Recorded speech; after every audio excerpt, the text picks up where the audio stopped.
ஒரு மனுஷன் உசுரோட இருக்கும்போது அவனை கண்டுக்கிறதே கிடையாது. கழுதையிலையும் கேவலமா நம்ம பார்ப்போம்.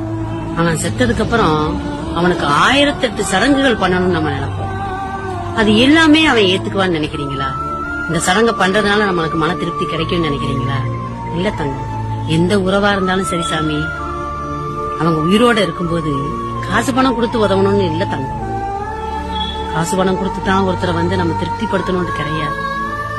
எவ்வளவு ஒரு கஷ்டத்துல இருந்தாலும் எவ்வளவு ஒரு துன்பத்துல இருந்தாலும் நீங்க ஆறுதலா 4 வார்த்தை பேசி பாருங்களேன். கொஞ்சம் அவங்க கிட்ட சிரிச்சு பேசி பாருங்க தங்கம். உண்மையிலேயே அது மாதிரி அவங்களுக்கு ஆறுதல் எதுவுமே கிடையாது தங்கம்.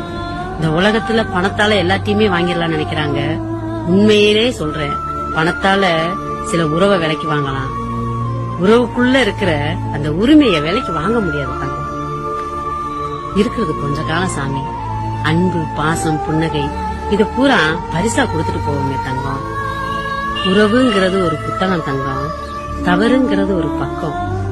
ஒரு பக்கத்துக்காண்டி ஒரு புத்தகத்தை வீணாக்கிறாதீங்க சாமி. அம்மா சொல்றது நல்லா இருந்துச்சு அப்படின்னா உங்க பதிவை கமெண்ட் பாக்ஸ்ல போடுங்க.